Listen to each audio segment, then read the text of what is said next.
Africa is one of the most beautiful places in the world. In fact, it's a place most people can only dream of going. Now, I was lucky enough to come here a few years ago as a producer, see all the beautiful animals, but I wasn't exactly hunting. I was able to shoot one kudu, but it was all gun hunting, and my primary role, well, that was filming everyone else. But this time, I was going to be coming as the hunter.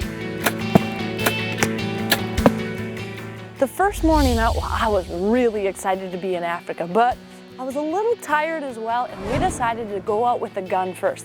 Now, we were going to try doing some spot and stalk hunting, and my adrenaline was pumping. It wasn't more than a half hour into our hunt on the first morning, and we came across a group of zebra. And we had a beautiful setup. The mares were crossing the road, and all we had to do is wait for that one stallion to come through. Finally, he appeared. I was ready, locked in on the sticks, and you wouldn't believe it, but he put a small little zebra in front of him and walked right across my shooting lane. If you ask me, one smart zebra. There was no reason to dwell on the fact that we didn't have a chance at the zebra or get a close shot. We had plenty of other game, and within probably an hour, we were inside an entire mess of Impala.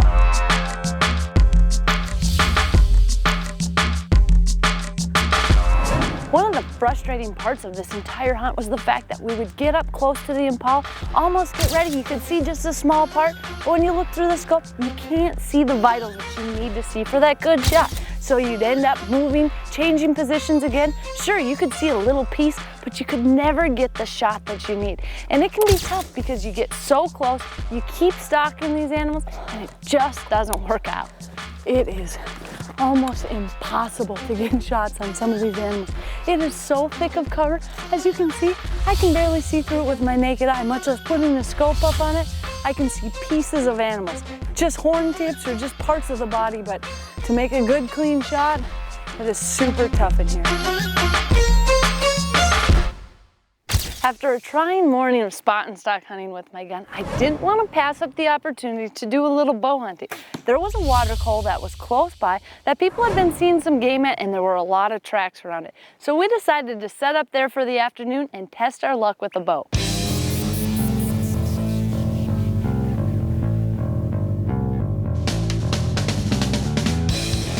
We had only been sitting at the water hole for maybe an hour and a half, 2 hours, and wouldn't you know, blue wildebeest come in.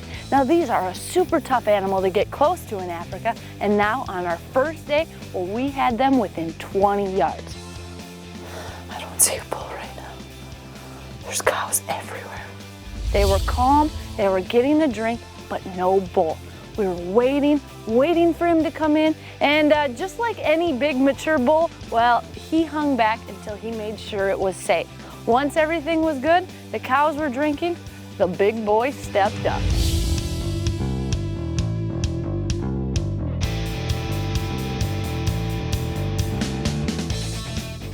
As the bull stepped up to drink, I drew my bow because I wanted to make sure I was ready and prepared. But he stood there drinking, but I only had a straight-on shot. Now, I wouldn't take that on any animal, much less a huge blue wildebeest. So I was waiting and waiting and waiting, and this big bull wouldn't turn. Finally, he lifted his head, ready to turn, and he got right where I needed him to be and kept walking. Now, the hard part about the blind we were in, we had very small windows. I'm talking small angles for a bow hunt. I've got one shot down the middle, and if he steps out of it, I've got no shot. Okay, that's him, right? Right? That's him? That's my shot. I can't take him now.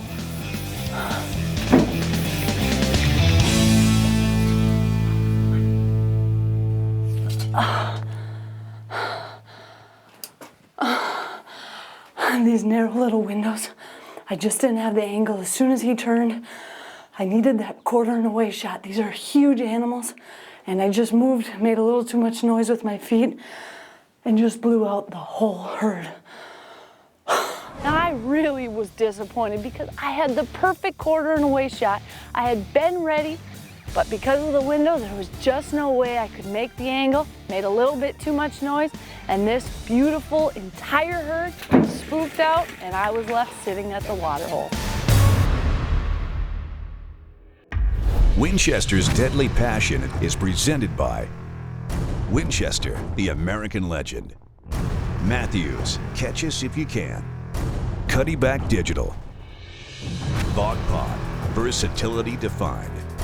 Easton, expect the best. Winchester repeating arms. And Hunter Safety System.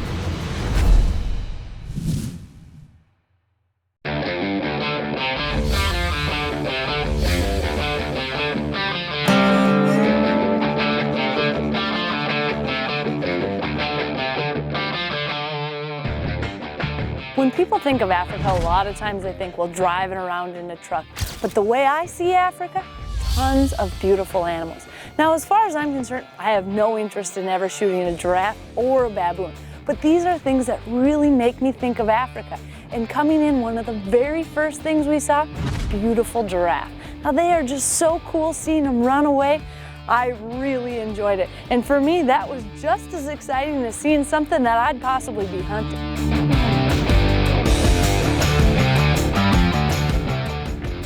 A lot of people don't think of Africa as a place for bow hunters, but it is an incredible place. And the reason why? The number of game. Now, as a bow hunter, I enjoy seeing everything around. It's not just about the animal that I'll be going after. And when you sit at a water hole, you have no idea what you're gonna see. Now, sure, you can try spot and stalking in the bush, but I'll be honest, it is tough to get a gunshot out there because it is so thick. So the best way for a bow hunter, sit tight. Now, you're not gonna be in a tree stand like many people would think, like in the Midwest, but we actually got to a place where it's like my own little dungeon. It's a small place where we could go in, have a ground eye-level shot, and see all the game. Now, water holes are super important in Africa. If you think about it, it is really dry, and every animal out here, well, they need to hit water at some point during the day. So by sitting at a water hole, you just have no idea what could step out next. The number one thing we were seeing, Impala. There are a ton of Impala, and I kind of associate these kind of with our antelope. They're a small, wiry animal, really cool to look at, but the rams are absolutely beautiful. And the bonus, we were hitting it during the Impala rut. Now, I had no idea coming here that we would be so lucky to be in during the rut. Now, these rut, very similar to whitetails or elk.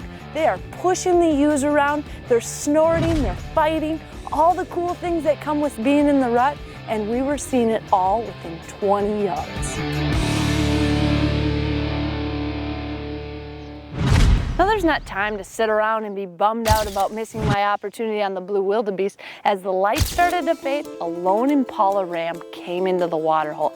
Now, I was completely prepared, and I wasn't gonna take a chance. It's a nice Impala ram. When he gets here, I'm gonna take him. As soon as this Impala got to my open window, I was gonna take the shot. He came in broadside, stopped perfectly, and I put a shot right behind his shoulder. I got a perfect pass through, and I had a very good idea that this was gonna be a great trip. Melissa, that was a great shot, huh? I can see the luminous right there. Yeah, I can see the arrow, huh? It went right through him. It was like, yeah, looked. brilliant, huh? It was a very good shot. Wow. Look at that cutting diameter. Yeah. Okay, let's look here. Going this way. Oh yeah, there is it lying, huh? Oh, yeah. Just over there. Check this out. Beautiful. Absolutely gorgeous. My very first ever Impala. Been sitting at a water hole, had some awesome encounters tonight, but just made an awesome shot.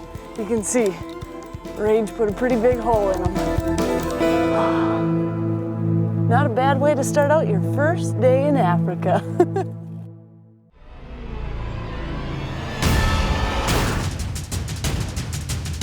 Tip of the week is brought to you by Canning. The facts say a lot, but the ride says it all. When you're hunting a place such as Africa, one thing you don't want to forget is to bring along your trail camera. Now, I like to use them whitetail hunting, but they can be just as effective in places such as Africa. For example, I'm hunting water holes, so I've got my cuddyback attack up so I can see what's coming and when they're coming. Now it can be a huge help because of course you can't sit here day and night. So this way you can see what's coming in. Perfect example. We haven't seen a gemsbuck yet, but my cuddyback showed me they're coming at night. Same with the blue wildebeest. Some of them have started watering during the evenings. But how it can help you? Well, we found out at 6:08 and 6:09, we've got blue wildebeest here. So I can assure you tomorrow morning, I'm gonna be here bright and early. Now again, we've got a lot of pictures on this camera. In fact, we've got 45 photos. And this is just from last evening. So this should give us a good idea of what's coming and when, so we can plan our hunt accordingly.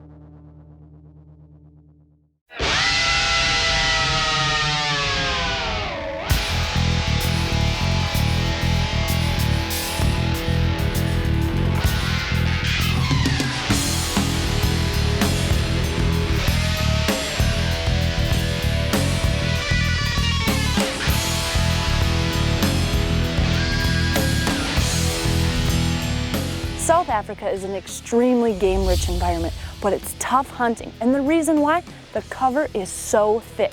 It is really tough because you may see just a little tip of a horn or a flash of an animal going through, but to get a good shot, to be able to see those vitals and see what's going on, well, it is tough. But that's why I brought my bow, and that's why I love water holes. After shooting my first Impala the night before and having countless other animals parade around in front of the camera, we decided to head back to our little slice of heaven and see what else Africa had in store. We had been seeing a ton of Impala, and finally we had a group of Kudu coming in. A few cows coming in and a huge bull. It looked big to me behind them, and they were coming up to the water, and just as he got right to the edge, they all decided to scatter and get out of it.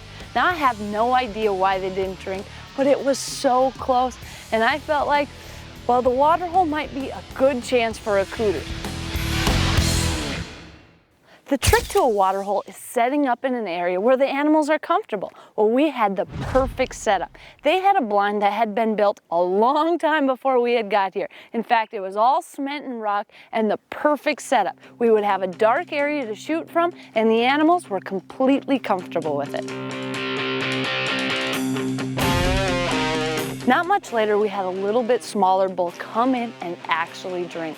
Now this was super tempting. I got to full draw trying to decide, is this the bull that I want? And I'd been hearing so many stories of big bulls, and let's face it, the one that was just there earlier, well, he hadn't left my mind yet. So I decided to let down and just let this bull walk. He was beautiful, but he'd probably be even bigger in about a year or two, and I knew there were some absolute giants in the area.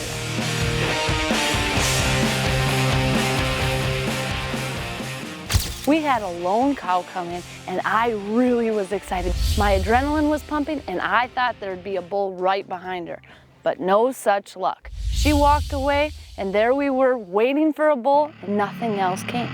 Not even a half hour later, and we caught a glimpse of a Kudu bull coming into the water.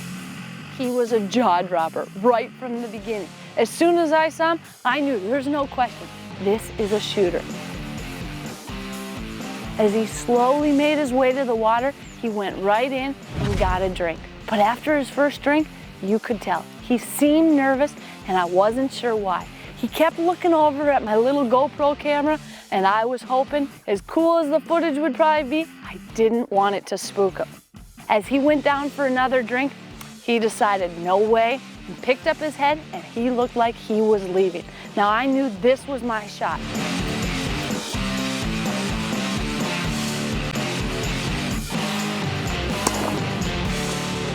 I got to full draw, waited for the shot, he was broadside, and I placed it right in the area I needed to hit.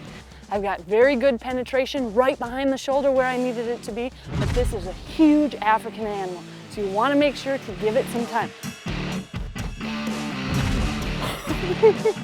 What an absolutely beautiful animal. Check out the size of this wreck. This is by far the biggest Kudu I have ever seen, not to mention I got him with a bow. To me, there is nothing better than having an animal this size come in close. We're talking inside 20 yards. check out this. Beautiful tips, just thick bases all the way through. An absolute beauty. As far as I'm concerned in Africa, a kudu is the best animal out here, and I couldn't be more proud than to have taken him with the bow. Plus the fact he's an absolute giant. Winchester's Deadly Passion is presented by Swarovski Optic, North American Hunting Club, Rage Broadheads, Golden Triangle Whitetail, Can-Am ATVs and side-by-side vehicles, Scent Killer Gold with Hunt Dry technology, and M&P Advanced by Design. Closed captioning is brought to you by the 4-in-1 Woodsman from Zippo Outdoor.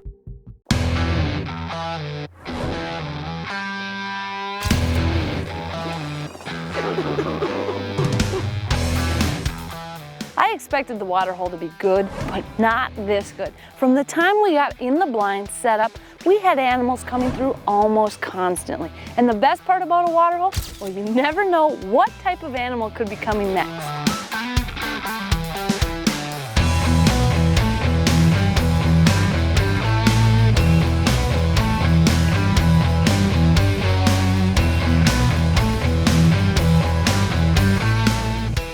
It was a complete surprise to me to find out that the Impala were rutting. Now this was quite a show. Of course water holes are fun, but when you can have Impala rutting in there, well that makes it super exciting. Now I already had an Impala down, but when this big ram came in, well he was one old looking dude. He was grunting, going crazy, and really acted like he owned the place. I let him do his thing, watched him run around, and when he presented the perfect shot, well, I couldn't resist.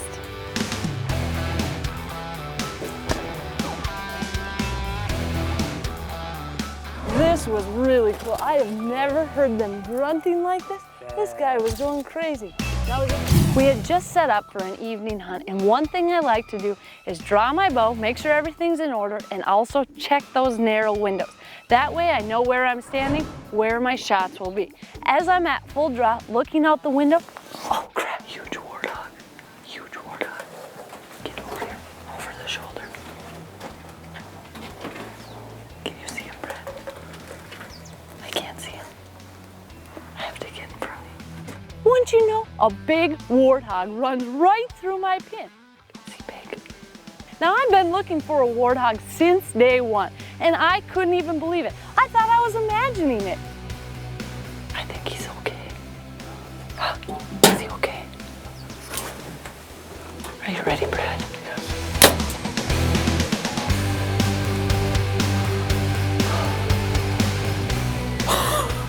Warthogs are an extremely tough animal. In fact, for their size, probably one of the toughest in Africa. But the thing is, you need to make sure you are inching right in by that shoulder because you have to get the vitals or you won't recover them. I don't know. I'm not sure if I got enough penetration. What do you think, Victor? I didn't have much view. You couldn't have much view. Well, on this shot, I put it in close, but I was afraid it was too close. Maybe too close to that shoulder. I just wasn't sure if my arrow was going to have enough penetration to make it through. In the US, hogs have a huge, huge shoulder and are very, very tough to penetrate through with an arrow. Same goes for these warthogs in Africa. But as I walked up and saw the penetration on this arrow, I knew I had exactly what I needed. Well, the good news is it looks like we've got enough penetration. Look at that. We've got that much penetration to busted the broadhead off. The good news is it didn't just hit that shoulder. That's right where his vitals are. My guess is at least one lung, hopefully a lot of blood, but well, we've given him enough time. I think we can go see if we can trail him.